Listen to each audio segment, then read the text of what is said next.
While I was lying in the ICU, barely breathing, my daughter's in-laws changed the locks on my lake house. They said it was too big for a woman like me.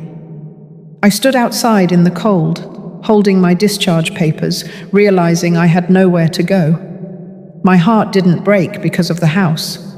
It broke because my daughter never showed up. But what they didn't know was I still had one quiet card left to play. And when I did, everything turned. I was never the kind of woman who needed a crowd to feel alive. Give me a quiet morning, black coffee, and the sound of loons rising off the lake, and I could breathe again. That's why I built everything around this place. My husband and I started the lake house with bare hands and borrowed hope. We planted trees together, fixed the dock every spring, and welcomed strangers from the city who came here just to feel something again. For 25 years, I ran our little eco-lodge without missing a season. The morning of the anniversary, I woke up before dawn. The guests were still sleeping. I set out a tray of honey cornbread and fresh jam, just like I used to when he was alive. The fireplace was warm, the brochures laid out for the ceremony later that day. I even pinned my name badge to my chest for the first time in years. Evelyn Connors, owner and steward. It felt proud. It felt right. Haley arrived just after 9, my only daughter.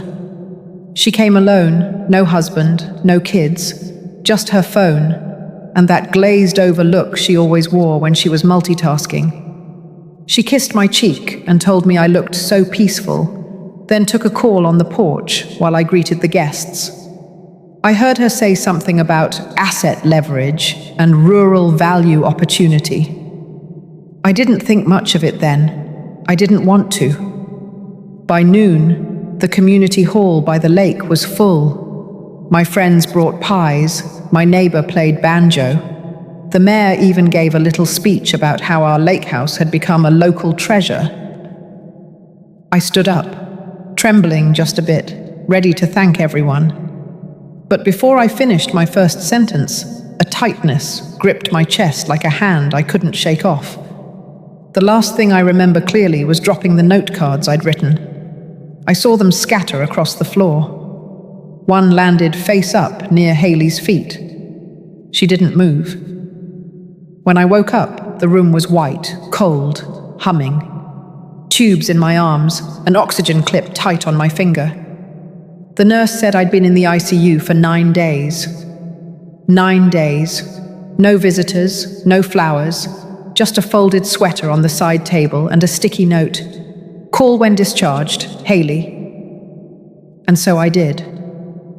I didn't expect balloons, but I didn't expect silence either. Some of you might know that kind of silence. The kind that doesn't scream, it just weighs, sits in the corner of the room and dares you to breathe through it.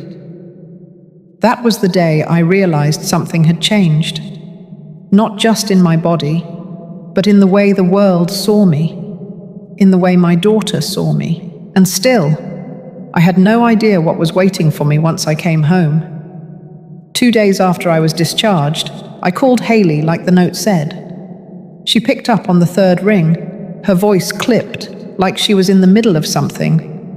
I told her I was ready to come home. She said she had already arranged for a ride to pick me up. No small talk, no how are you feeling, just logistics. The car that showed up wasn't hers. It was a black SUV I didn't recognize, driven by a young man who said almost nothing the entire way. He didn't take me to the main driveway of my lake house either. He stopped near the bottom of the hill and told me this was as close as he was told to go. Told. That word stayed with me. I walked up the gravel path with my overnight bag in one hand and my discharge papers in the other. When I reached the porch, the welcome mat was gone. So was the planter I used to keep by the front door. Instead, there was a new keypad lock. No keyhole, just a blinking red light and a quietness that didn't belong to my home. I knocked once. Nothing. Again. Still nothing. Then the door opened just a crack. Beverly Vaughan stood behind it, dressed in my old windbreaker and holding a mug that used to sit in my kitchen cabinet. She looked at me like I was the one trespassing. She opened the door a little wider and said they weren't expecting me so soon. I told her this was my home. She said Haley had told them I was recovering in a rehab center in Albany and wouldn't be back for a while. I stepped inside, or tried to. Beverly didn't move. Her body filled the doorway, just enough to block me without looking aggressive. It was subtle, strategic. I had worked with people like her back in the days when I negotiated land permits for conservation sites. Polite control, that was the tactic. She finally let me pass, but not before she reminded me that she and Robert had spent the last 10 days keeping the place from falling apart. She mentioned frozen pipes and an electrical short in the back kitchen, and how lucky it was they had stayed when they did. The inside looked familiar, but off. My rocking chair was gone. The bookshelves had been rearranged. The framed photo of my husband and me by the fireplace was missing. Instead, there was a decorative wooden plaque that read, "The Vaughan Family Retreat." In the kitchen, Robert was on a call. He waved without looking at me. There were blueprints on the table. I glanced down. The header read, Phase 1 Development, Retreat, Renovation Timeline. When Haley arrived 20 minutes later, she acted surprised to see me standing there. She gave me a hug that didn't touch either of us and started explaining how overwhelmed she'd been with everything. She said Beverly and Robert had stepped in to help, and things had gotten busy, but they were just trying to keep it all from slipping. Then she said something I didn't expect. She told me the house had become too much for me to manage, that she'd been meaning to talk to me about options. Her tone was gentle, practiced. It had the same cadence she used to use on her son when trying to convince him to share his toys. I said nothing, because something in me had already shifted. It wasn't just the locks, or the missing picture, or the new plaque. It was the way they looked at me now, like I was a guest, a problem to work around, an old woman who had wandered into the wrong place at the wrong time. And I wasn't sure yet what hurt more, the silence or how familiar it felt. The next morning I came down early. The kitchen, once quiet and still in the early light, now had voices. Beverly was sitting at my breakfast table, scrolling on her tablet, sipping from another one of my mugs. Haley stood by the sink, speaking low into her phone, talking about square footage optimization and site approval forms. She paused when she saw me, smiled as if everything was normal, and went back to her call. I opened the pantry. Rows of unfamiliar protein powders and imported teas had replaced the preserves I used to make. My jars of wildflower honey were gone. In their place sat plastic bins labeled with stickers. Robert's handwriting, neat and deliberate. No one asked if I wanted breakfast. No one seemed to notice when I stepped outside onto the porch and looked out at the lake. The dock had been pressure washed, probably by some company they hired. It looked sterile, lifeless. The bird feeders were gone. Later that day, a couple in business attire showed up. They were introduced to me as potential partners. Beverly said they were exploring ideas for converting the lodge into a boutique retreat. She used words like expansion, seasonal bookings, and long-term growth. Haley nodded along, quiet but complicit. Her silence was no longer passive. It was working in sync with Beverly's words. I stayed silent. I watched. I smiled when spoken to. I said I was still recovering, but I was watching everything. That evening, I went to the guest bedroom they had set up for me. It was smaller than the others, tucked away near the back. A cot, a folded blanket, and a tray table with a small lamp. My room, the one with the bay window and cedar chest, had been converted into a meeting space. There was a new flat-screen TV on the wall and a coffee station set up in the corner. The cedar chest was gone. I asked about it once, quietly. Beverly said it had been taken to storage to make room for a more flexible layout.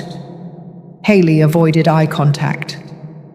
I opened my phone and looked at my photos. A picture of the chest was still there, taken 3 summers ago, when my grandson had climbed on top of it to look out the window and called it a storyboat. I didn't delete it. That night, I didn't sleep. I lay there listening to the faint sounds of voices down the hallway, plans being made, schedules being sorted. I heard Haley laugh once, a soft, short laugh I hadn't heard in years. Not with me, at least. The next morning, I found a printed brochure draft on the kitchen counter. The header read, "Vaughan Retreat at Pine Lake." Below it was a digitally edited photo of the lodge. My name had been removed from the signage. My husband's name, which had always been carved into the wood just under the welcome sign, was no longer there. The plaque had been replaced. They hadn't just moved into my space. They had begun to erase me from it. I folded the brochure and put it in my coat pocket. I didn't cry. I didn't scream. I didn't say a word. But I knew then that I had already lost something I might never get back. Not just the house, not even my daughter. It was something quieter, like watching the sun go down and realizing the stars don't look the same anymore. Not because they changed, but because the place you're standing doesn't feel like home. The following Monday, I waited until the house was empty. Robert had gone to meet a contractor in town. Beverly was off somewhere for a wellness appointment. Haley said she had a lunch meeting, though she didn't say with whom. I stayed behind, offering to fold towels and answer the phone in case guests called. No one questioned it. No one really looked at me anymore. Once the front door closed, I moved quietly. I checked the drawers in the kitchen first. The old recipe box where I used to keep my savings notes was gone. The junk drawer, once full of flashlights and fishing line, now held glossy pamphlets and expense spreadsheets. I opened the utility cabinet near the back staircase. Tucked behind a row of light bulbs and canned beans, I found a banker's folder marked with Haley's initials. Inside was a property tax assessment, with my name crossed out in pencil and Vaughan Group Holdings written in the margin. I paused. My name, crossed out. It didn't hurt the way I expected. It just settled deep, like sediment, thick and quiet. I folded the paper, slid it into my coat pocket, and kept going. In the office, I found a drawer that had been locked. I knew the trick to it. My husband had installed that lock after a summer guest once tried to snoop. You had to press the top left corner while turning the handle. The drawer clicked open. Inside were more folders. Financial documents, some with my signature copied. Too clean, too recent. A few dated just days after my heart attack. One document listed Beverly as a temporary caretaker of assets. Another had a clause about medical incapacity, with Haley named as power of attorney. My hands were still. I wasn't shocked. I wasn't even angry, just tired. Tired in a way that came from being seen as weak long enough for other people to start planning what to take from you. I took only one folder, the one with the notary stamp on the bottom. I slipped it under my cardigan and went out the back door, past the shed and toward the walking trail that led to the main road. I didn't want anyone to see me leaving, not yet. At the end of the road sat a small post office and a bait shop. I bought a bottle of water to keep up appearances and asked the young man behind the counter if the Wi-Fi still worked. He said yes. I sat at the picnic table out back and opened my phone. I emailed the documents to myself, then to someone else. His name was Reed Mueller. He had been my husband's lawyer for over 20 years. We hadn't spoken in nearly a decade, not since the estate was finalized. But I remembered his direct line. I also remembered how he looked me in the eye when he said, "You built this life too, Evelyn. Don't forget that."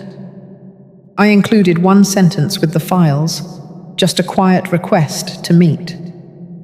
That night when I returned, Haley asked where I had gone. I said I took a walk. She didn't ask anything more. But Beverly watched me from the hallway. She said nothing. Her eyes followed me as I passed. In the guest room, I sat on the cot and opened the folder one last time. I looked at the signatures, the dates, the faint impression of my name reshaped to fit someone else's plan. I knew then that this wasn't a misunderstanding. This was a decision. And the difference between those two things changes everything. The next afternoon, I walked into town under the pretense of picking up tea from the co-op. No one noticed. Beverly had a clipboard and a contractor in the sunroom. Haley was pacing the deck with her phone pressed tight to her ear. Robert had driven into the city for another zoning consult. I kept my pace slow, my breath steady, and my folder tucked inside a reusable grocery bag. The office hadn't changed. Same chipped brick, same brass plaque. Inside, the receptionist looked up and blinked once. I said my name softly. She stood without a word and disappeared down the hallway. Reed Mueller opened the door himself. He looked older, thinner than I remembered, but his eyes still held that quiet steel, the kind that made people second-guess their schemes. He didn't say much at first. He just gestured toward a worn leather chair, and I sat. I laid the folder on the table between us and opened to the notarized page. He scanned it, his mouth tightening. Then the next page. Then the one with the signature. When he looked up, there was no hesitation in his voice. He told me I'd done the right thing. What I had suspected was worse than I thought. The forms weren't just shady, they were legally questionable. Some portions were altered, initials looked forged. One page referenced a trust I had never heard of, listed under the Vaughan name, with my house listed as the primary asset. I felt no rage, no panic, just a long, cold thread of clarity winding through my chest. Reed leaned back and asked what I wanted. I told him I didn't want to sue anyone. I didn't want a courtroom. I wanted silence, precision, protection. Something that wouldn't just reverse what they'd done, but redefine it. He nodded once. Then he pulled out a legal pad and began writing. We spent the next hour working through options. A grantor trust could be established under my name. The property could be moved back into my control with provisions. A conservation easement, perhaps, one that protected the land from development indefinitely. He asked about my will. I told him it was simple. It named Haley years ago. He suggested we amend it, not for punishment, for clarity. By the time I left, the bag was lighter, but something in me felt heavier and steadier at once. On the way back, I stopped at the lake overlook. The sky was the kind of grey that hints at snow. The water was still. I watched a single loon glide across the far end. My husband used to say they only stayed when the place still felt like home. I got back just before dusk. Inside, the mood had shifted. The dining table was set with place cards. Haley had pulled out my china. Beverly was arranging pine cones in a centerpiece. Robert's voice carried from the next room, talking about timelines and Phase 2 plans. I moved through them like smoke, invisible but present. In the kitchen, I poured myself tea. Haley joined me, placing a hand on my shoulder. She said the investors were coming that weekend, that everything was finally coming together. She said she hoped I could see that this was all for the best. I nodded. Then I asked if I could take my tea on the porch. She smiled, already distracted. I stepped outside, cup warm in my hands, and sat in the rocker they had pushed against the far wall. The sun dipped behind the trees, casting the lake in bronze. I closed my eyes. Inside, voices rose, laughter, clinking glasses, movement. But out there, under the fading light, I felt something settle. I wasn't just back, I was awake. 2 days later, I found myself standing in the garden, pruning the dried hydrangeas I once planted with my husband. They hadn't bloomed properly in years, but I kept tending them, out of habit more than hope. That morning, Beverly had announced they would be tearing out the garden beds to make room for guest meditation circles. Her voice was cheerful, final, like a decision had already been signed and sealed. I nodded and said I'd clean the beds myself. She barely looked up from her tablet. While I worked, a slim envelope slipped from my jacket pocket. It was from Reed, his handwriting, clean and even. Inside were 2 copies of the updated trust paperwork. My name, my terms, my land. The final signatures would be delivered in person, through a courier, later that week. Back inside, I kept quiet. I moved through the house like I always had, soft, slow, deliberate. I made coffee, I folded towels, I organized the pantry the way I used to, knowing full well Beverly would rearrange it again. But I wasn't doing it for her. I was doing it to remember myself. That night, I stood at the window by the stairwell and watched Haley in the driveway. She was walking with one of the investors, someone from the city. He laughed, shook her hand, and pointed at the lake like he already owned it. Haley nodded, arms crossed, confidence in every step. It wasn't the daughter I had raised, but maybe it was the version she thought the world needed. When they walked inside, I greeted them politely and left the room. I didn't ask what they discussed. I didn't press. I had already begun setting something larger in motion. Upstairs, I sorted through the last of my old boxes. I found a faded letter from the town council dated 15 years ago. It was the original permit I filed to register our land as a wildlife preservation site. I had forgotten I even kept it, but there it was, with my signature, stapled to the back of a property survey map, and a letter from the local environmental foundation. I folded them carefully and placed them beside Reed's envelope. Then I slipped a note inside. Just 2 lines. Let them keep building. They'll never own the ground beneath it. That night, at dinner, Beverly made a toast. She praised family resilience and the courage it took to turn something old into something new. Haley clinked glasses and thanked everyone for supporting the vision. I raised my water glass and smiled. The moment passed like fog over the lake. Soft. Almost nothing. But I felt something shift beneath the surface. Not in them, in me. And I knew what would come next.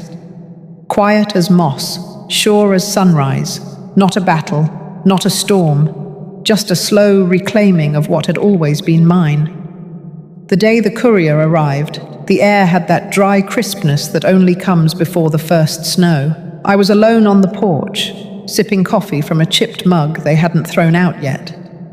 The sound of tires crunching on gravel made me lift my head.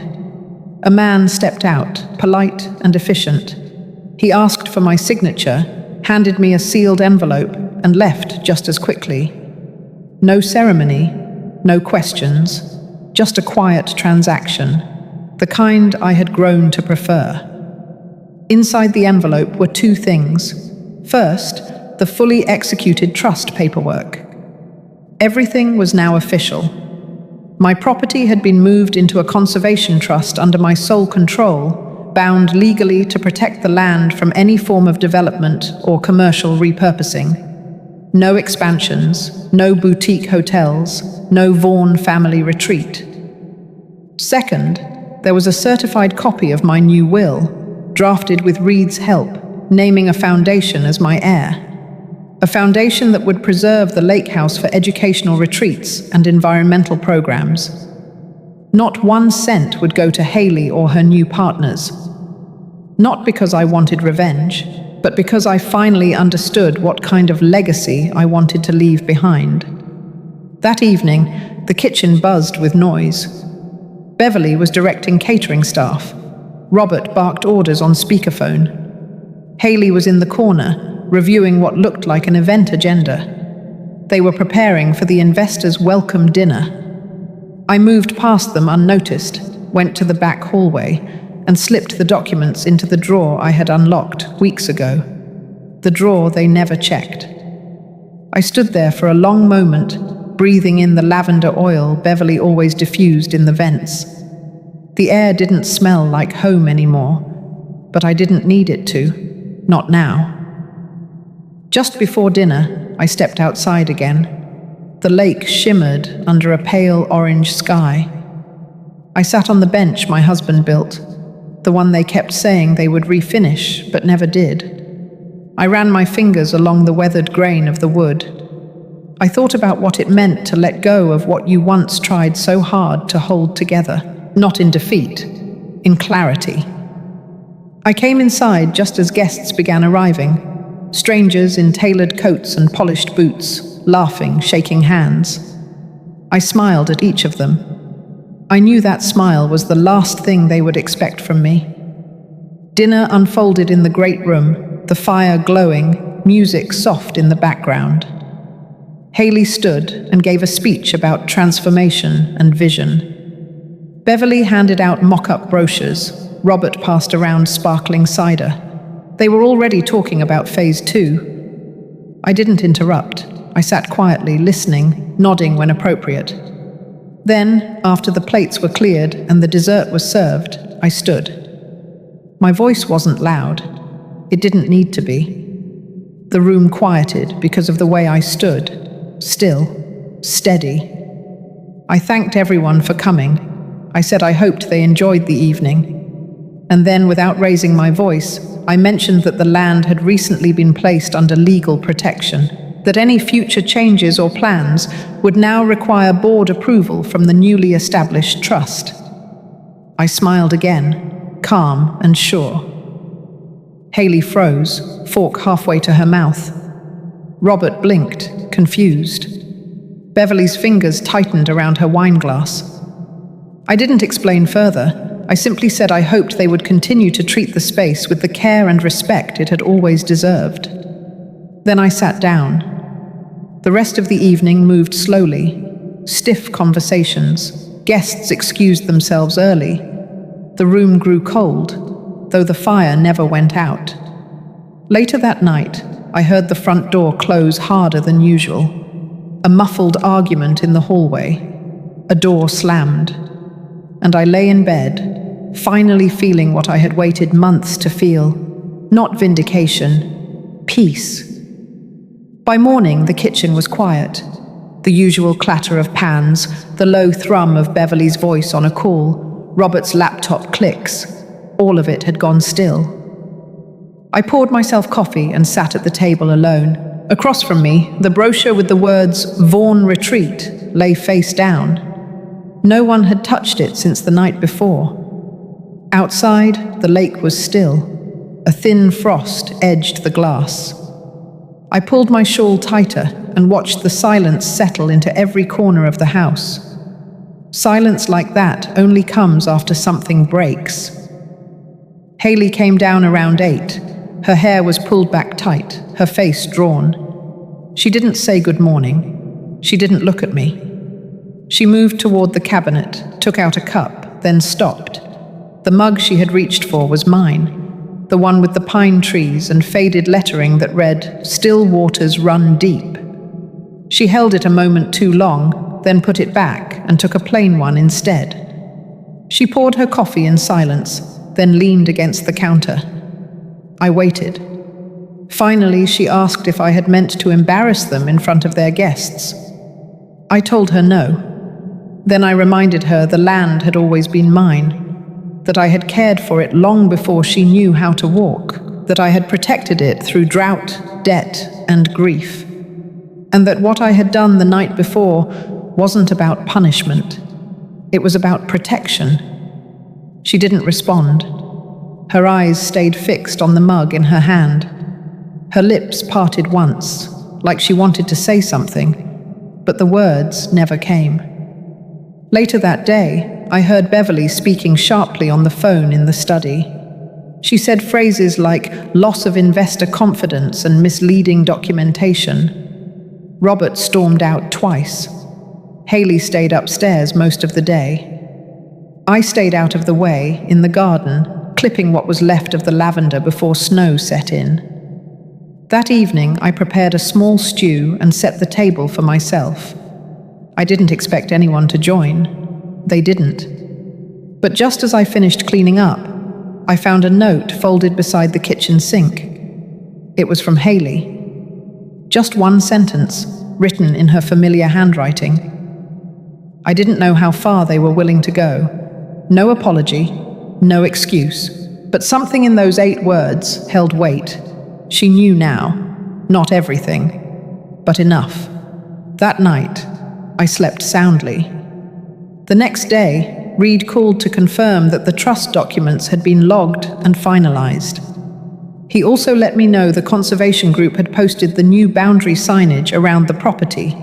Discreet markers, but legally binding. They had already filed the updated zoning exemptions with the county clerk. Later that afternoon, a car came to take Beverly and Robert to the airport. They didn't say goodbye. I watched from the upstairs window as they loaded their bags. Robert slammed the trunk harder than necessary. Beverly never turned around. I stayed quiet. After they left, Haley walked into the great room, stood at the fireplace, and just stared. I joined her after a few minutes. Neither of us spoke. There was nothing left to explain. I handed her a folded paper, a copy of the brochure they had made, now with red ink across the front.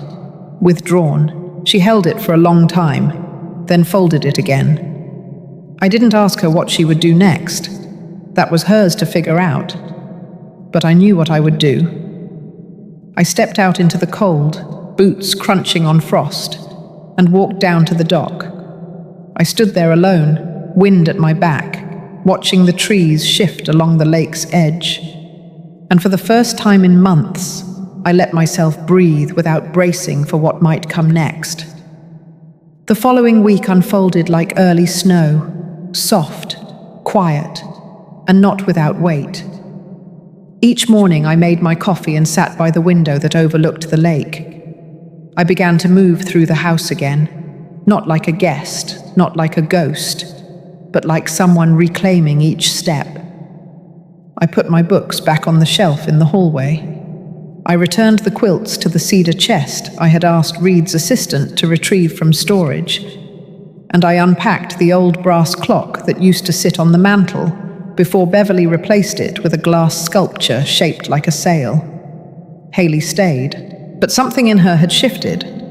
She kept to herself, mostly upstairs, moving more quietly than before. I didn't push her to talk. There was too much unsaid to untangle in a single day, or even a week. Instead, I focused on something else. I began to prepare a dinner, not for them, for the women in town who used to come up every November for the end-of-season gathering. Women I hadn't seen since before my heart attack, since before my house had become someone else's vision board. I made the calls one by one. At first there was hesitation, then one by one, they said yes. That Friday I spent the day in the kitchen. I pulled out the cast-iron Dutch oven that had sat boxed away. I simmered cider on the stove with cinnamon sticks and cloves. I baked cornbread from the recipe on the note card that still smelled like flour and thyme. I moved slowly, not because I was tired, but because it mattered. By 6 o'clock, the house glowed, not with chandelier lighting or scented candles, but with warmth. Real warmth. A fire in the hearth. Worn linens, voices that carried the weight of memory. They came in with light steps and heavy coats, arms full of pies and preserves. They hugged longer than they used to. One of them cried softly when she saw the quilts folded across the chairs again. We ate. We laughed. We remembered. Haley did not join us. But at one point, I saw her standing in the hallway just outside the arch, a mug in her hands, watching. She didn't come closer, but she didn't walk away either. After everyone had gone, I stayed up late, rinsing dishes, drying them one by one. The kitchen was quiet again, but it was a different kind of quiet. It felt whole. That night, I left the porch light on. The next morning, I found a note slid under my bedroom door. Haley's handwriting. This time, longer. It said she would be leaving the next day, that she needed time, that she had a lot to think about. She didn't ask for forgiveness, but she said thank you. Thank you for not humiliating her. Thank you for protecting what mattered. Thank you for not closing the door completely. I read the note 3 times before I folded it and placed it in the drawer beside my bed. When I came down to the kitchen, she was already gone. Just a clean counter, her mug in the sink, the same one with the pine trees she had once avoided. The dock was empty, the road was clear, and the stillness that followed didn't feel like loss. It felt like breathing room, like the space something needs before it becomes something else.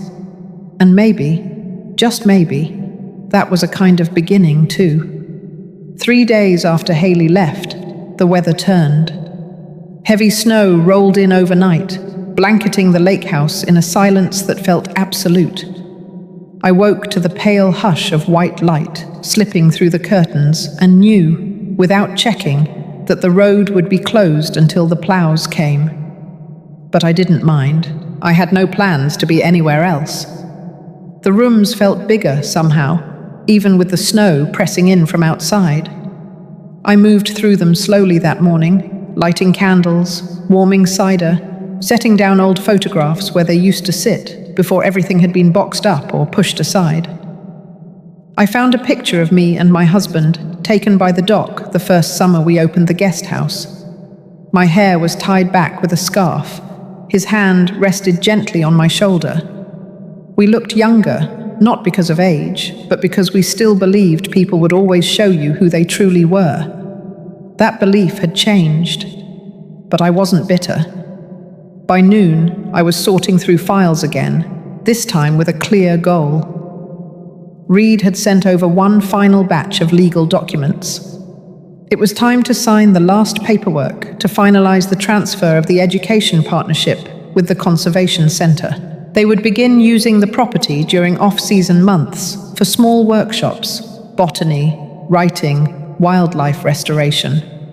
The land would no longer be reduced to marketing copy or mock-up retreats for investors. It would live, and it would serve.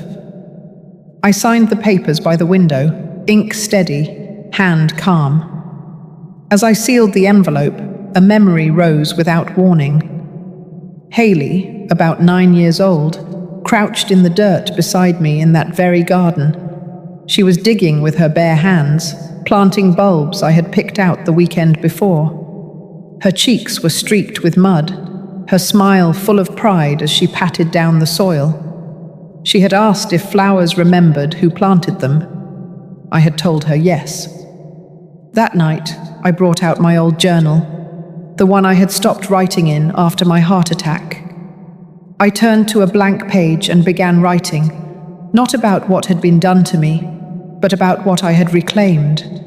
My land, my name, my peace. Not all at once, but piece by piece, like rebuilding a path you once lost in the woods. Around midnight, the power flickered.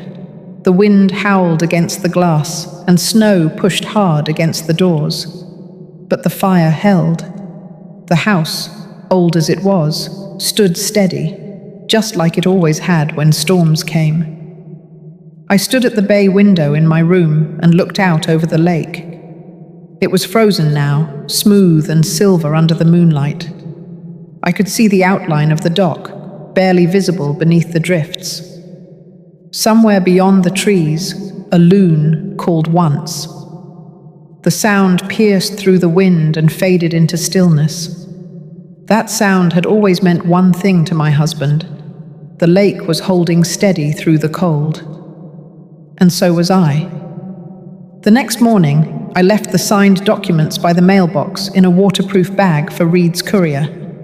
Then I sat on the porch with a hot drink wrapped in both hands and watched the snow melt slowly from the railing. Bit by bit, the edges softened, and in that quiet hour, I felt something I hadn't in a long time.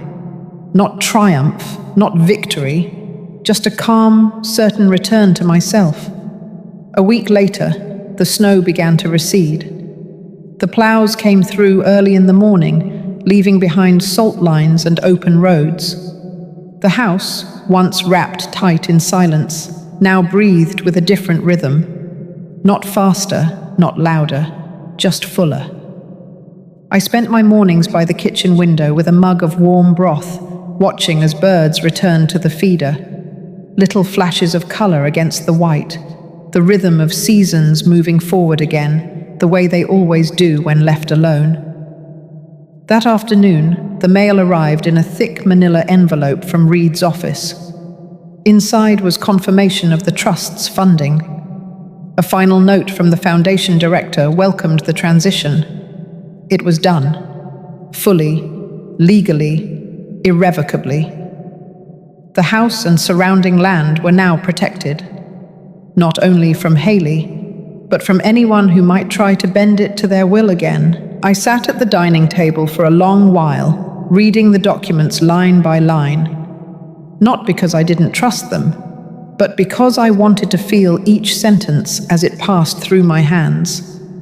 Every clause, every signature, was another thread I had pulled back into my grasp. I had not taken back the past, but I had reclaimed the future. Late in the afternoon, I bundled up and walked to the shed. It still smelled like old wood and rain. I opened the storage bin in the back corner and took out the crate of old guest journals. We had kept them for years. Visitors would leave entries after long weekends or short retreats, notes about the stars, the quiet, the meals shared at the long pine table. I had forgotten how many people had been touched by this place. I brought the crate back inside and began flipping through them by the fireplace. The handwriting varied, curvy cursive, block letters, some shaky with age, some careful like a child's. One entry caught me. A woman had written that the house gave her space to remember who she was before life got loud. I closed the journal and sat quietly for a long moment. As twilight came, the shadows stretched across the floor like old arms reaching for something familiar. I lit the lantern by the front steps and turned on the porch light. Not for guests, just because I always had. That evening, the phone rang once. Reed's assistant letting me know that a newspaper had reached out. They'd caught wind of the trust and the land transfer. They wanted a quote for a piece on land stewardship. I declined, not because I feared publicity, but because some stories are better when they stay with the people who lived them. Before bed, I walked through each room slowly. The air inside was warmer now, not from the fire alone, but from the way the space had settled back into itself. Each corner felt like it belonged again. I stopped in the guest hallway, turned on the lamp, and ran my hand along the windowsill where I had once measured Haley's height in pencil marks. Faint now, almost erased, but still there. I didn't cry, I didn't linger. I simply stood still and allowed myself the full weight of that moment. Then I turned off the light and walked back to my room, steady as the lake beneath a frozen sky. The first spring rain came soft and slow. I heard it before I saw it, tapping gently on the kitchen roof as I brewed tea. The lake, still half covered in ice, shimmered under the grey sky. It was the kind of morning I used to love most, the kind that reminded me not everything beautiful had to be loud. I sat on the porch, wrapped in an old shawl, watching the trees sway. The pine branches glistened. Beneath them, the garden beds were still dormant, but I knew the daffodils would rise again. They always did. Later that day, I walked down to the dock with a notebook in hand. I had begun writing again. Not for anyone else, just for me. Bits and pieces, recipes I had once memorized, quotes I overheard from old guests, fragments of thought that drifted in during the quiet. I wrote about what it meant to be left behind, and then to stay anyway. About how silence was not always absence. Sometimes it was restoration. Near sunset, I heard a car approach, a soft crunch of gravel under tires. I looked up, but didn't rise. Haley stepped out, alone. She didn't carry bags, just a long coat and a small folder pressed to her chest. She saw me, paused, then walked down the path toward the dock. We didn't speak for a moment, just sat there together, like we once did, when she was a girl who still believed I knew everything. She handed me the folder. Inside were brochures, a revised proposal for the retreat center. Not on our land, but another property she had found nearby. She said she understood now why this place had to stay as it was, and that maybe she still wanted to build something, but without breaking what came before it. I nodded. There was no apology, no long explanation, just two women sitting on an old dock, the lake thawing, the world quieter. As the sky deepened into violet, I stood and walked back toward the house. Haley stayed behind, staring at the water. That night, I didn't feel like I had won or lost anything. I simply felt full, steady, and in some small way, healed. I climbed into bed and left the lamp on, just a little longer than usual. Tomorrow would come. But for tonight, this was enough. If you've ever felt like your voice was drowned out in your own home, or that the life you built was being rewritten without you, I hope this story reminded you that it's never too late to reclaim it. What would you have done in her place? Or have you lived a version of this yourself?